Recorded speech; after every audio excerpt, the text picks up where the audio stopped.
This review feels like it's a long time coming. Thank you, everybody, for sitting down to watch it. Let's talk a little bit about Shadowrun Trilogy coming out on the consoles. When other companies were Baldurs gating us and regaling us with stories around Icewind Dale, I always wanted something different, and sometimes we did get it. Arcanum of Steamworks and a magick Obscura mixed magic with the oppressiveness of Industrial Revolution magical races. Planescape Torment said, screw it, let's just have everybody be batshit insane and tell a story of a multiverse. But it was Shadowrun later than all the others that came to the PC that got me so excited. Cyberpunk and sly elves, low life, high tech, and high magic. What is this shit? And I bought it. I ate it up. I dived into that world. Now, Hairbrained has decided to port this over to the consoles. A long time coming, in my personal opinion. Shadowrun Trilogy, all three of the games, ported to the console, up-res graphics, game, console controller, gameplay. What could go wrong? Well, also, if you like choices, you got three of them. 1, subscribe for reviews and world-class weekly podcasts, as well as articles and research game discussion pieces. 2, subscribe because it helps the channel, and maybe I found you a little money or a cool game. 3, make the bad choice.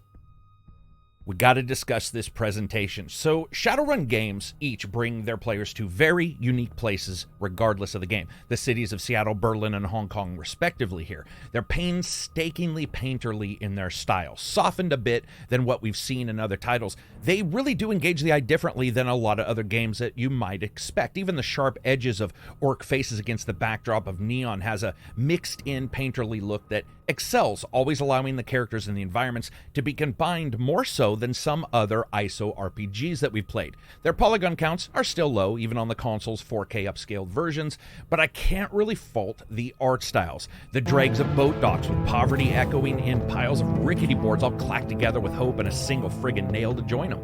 The landscape looks as frail as the sad people that even live there. With each run going to new location, Shadowrun's excellence is in setting the games in particular overarching massive locations that you then travel away from to take your runs, each unique versus the long travel times that we've seen in other games like Baldur's Gate or Icewind Dale.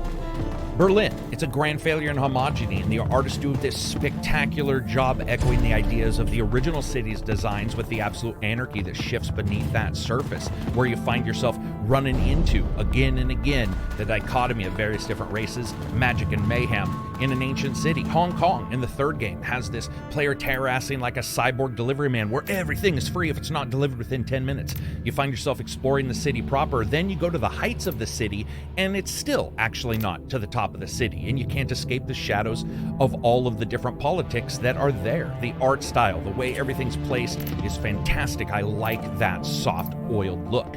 It's just the sense of presence that the world has, and all of it flows together regardless of which of these games you're playing. That's almost instantly satisfied.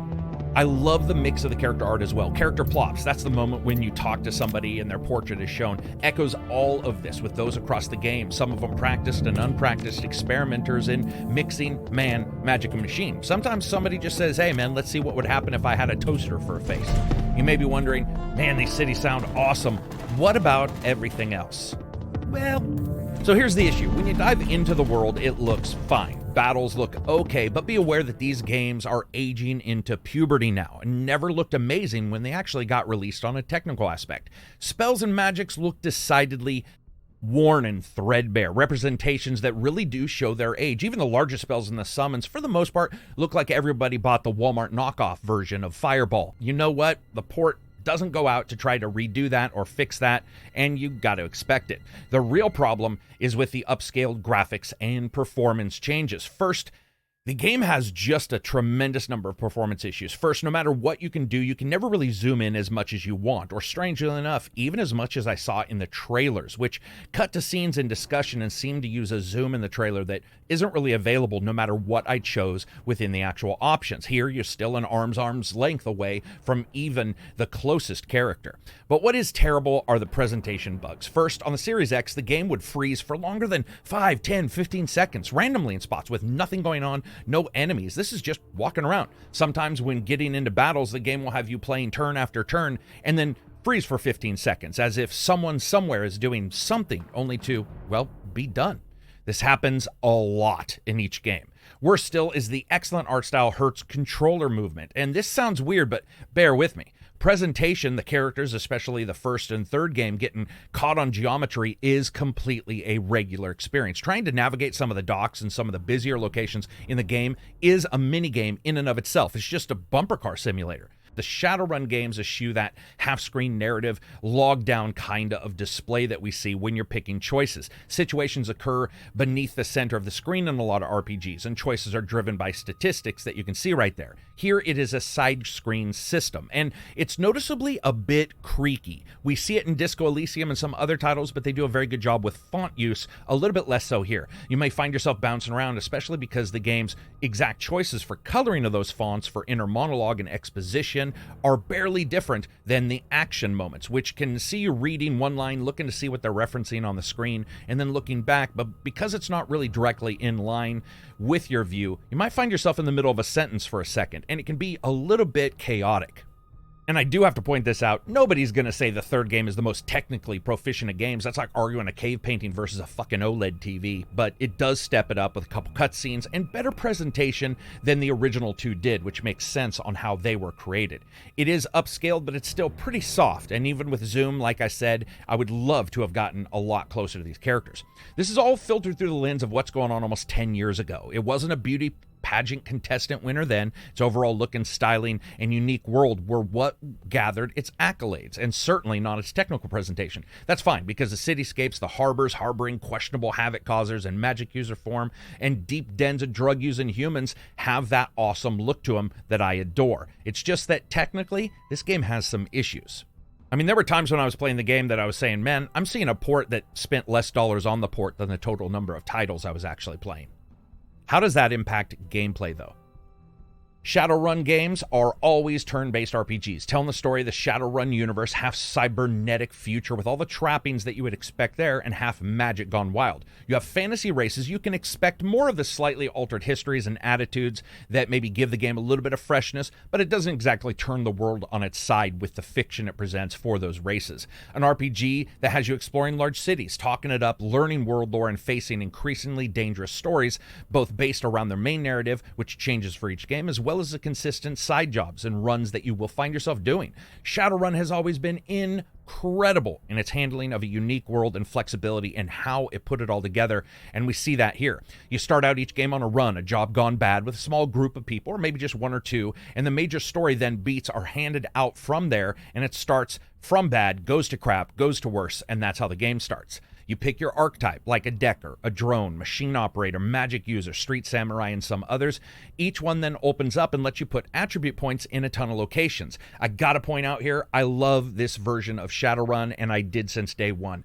Attributes in the same sections as skills are visibly very easily readable. You can look and realize what raising your charisma skill is going to do to an instant bonus somewhere else, as well as how it feeds into magics and allows for you to raise up those skills.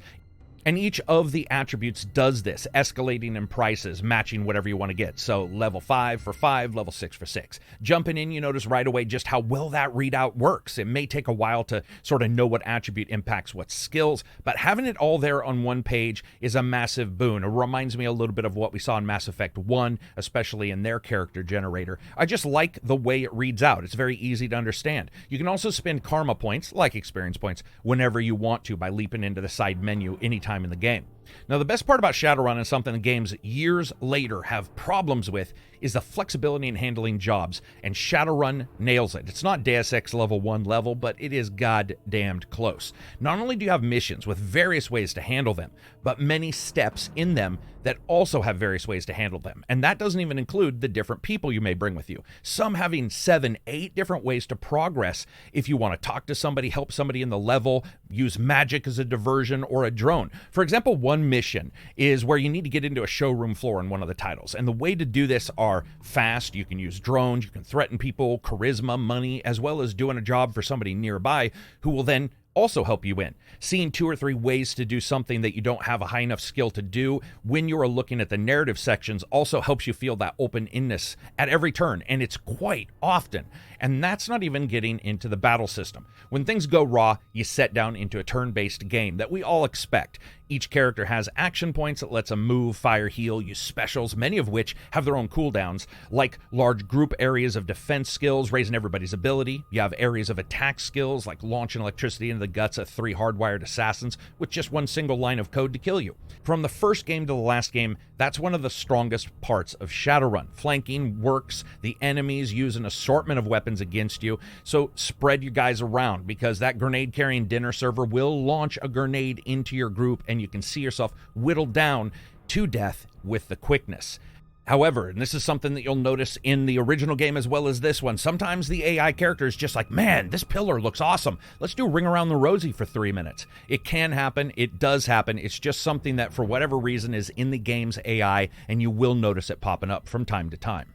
But what else pops up, and even more often, is just how many cool missions there are. You got your main missions, but you also have the runs, which sounds terrible. You have runs that you can go on. This allows for you to not only choose sometimes the characters that need to go with you on these, like side stories, but you also get to hire mercenaries. Want a magic creature summoning warcaster to go with you? Fine, hire them. Just make sure the enemies don't also take control of that same spirit. But this is Shadowrun's meaning. There's just this whole layer to everything, and that also includes a completely separate layer for it, for the grid, the matrix, the system. Whatever game you have, whatever game you played, they all call it something different. You leap into this crystallized looking technical world using a completely different skill set and attacks when you're inside the computer with your Decker character, raising defensive IO digital demons to guard you as you try to hack your way into valuable data. It's a tremendous feel and a split world, and it handles it quite well. Even the quests can feel different. For example, in Hong Kong, they have you play against type a lot of times for the character's side missions and their skills and abilities, alternating into moments that instead of really elevating the strengths that character may have and playing to them, you actually are helping that character because the mission is showing their glaring weaknesses. And I gotta tell you, that is a huge point that this game hits that most RPGs do not understand. While you have Shadowrun, you do your runs, you do your main missions, you have these unique elements we don't see in a lot of titles. For example, you may find weapon dealers everywhere, death-dealing merchants willing out to give you some new suit of armor at any time, or a better drone, or some digital bit of programming that can corrupt the bad programs that hunt you down. But you can also become a data broker. You can sell information you find in the quests and while exploring to others on the web, or sometimes just trade it to dealers for special items. Shadowrun's handling of the IP is where you notice just how awesome it is. The presentation of the fiction, the thick prose of their storytelling, explaining how tech and magic added on to racism and war, a bit like somebody got water and oil and then somebody else said, fuck it, let's light it all on fire and see what happens. It's that many things kind of mentality that works so well here. Selling that data or trading it feels like a perfect step that some other games just don't really think of, as they handle everything you need to get. Pretty much it's all just money. Here, could be that, but you can also trade some of those side items, and it just feels really cool. Each of the main games tells a different story in its location, with the shortest main story being around probably 10 to 12 hours and the longest well over 20 just for that main story. But you take on the side quests, and depending on the difficulty you choose, it can go from wiping up enemies and getting through it without a ton of difficulty to watching each one of your carefully thought out moves being countered by nut-crunching difficulty if you choose the higher end. So be aware of that. Despite its age, Shadowrun is the place for well-thought-out deep thoughts, well-burned-in RPG elements, more questions, and phenomenal choice results than you've seen in a lot of other RPG games. And you may be like, man, this sounds like it's going to be awesome. Ignore everything I just said, though, because the chance of you experiencing any of this in a slick way is damn near zero right now. This game's issues make it look like an Iron Galaxy port would be called the slickest piece of software you've ever seen. The bugs are incredible. For example, during main quests for the storyline, nothing's better than being in one of those main quests and the last part of multi-enemy battle freezes and you lose all that time. And it happens an extraordinarily high number of times. Because of the way that the game saves, which is not really the greatest in the first place, you can lose a lot of hours, and I did. I also had a couple full crashes, and you guys know me, straight up, one of the worst things that can happen in a console port is a straight up crash for me. I absolutely hate them, and it horribly, horribly disfigures what could be a great experience. At its best, it's a great RPG. At its worst, it is a bug-infected fuckery of a port that feels like they didn't even know what language they were trying to port it to. Well, let's talk about the audio presentation for a second. First up,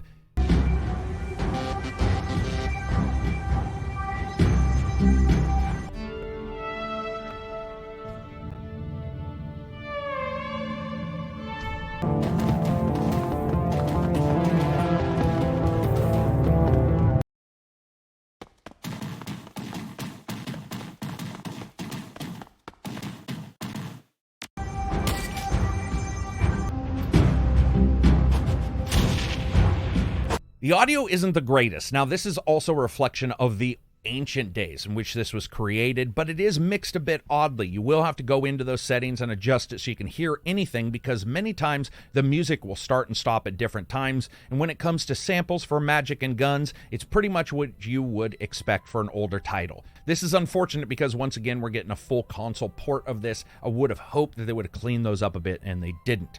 When it comes to the music, though, soundtrack is excellent. While there may not be any bangers here that'll have you think, man, this is a game soundtrack of the year, it fits, and hearing that throbbing techno in a bar or the overarching moody tracks that you get as you explore the dregs of the downtown, it really does help with the atmosphere and sort of solidify everything together. When it comes to voice, there is a cutscene or two with some pretty good audio when it comes to the voice, but not a lot. So we'll just pretty much say none.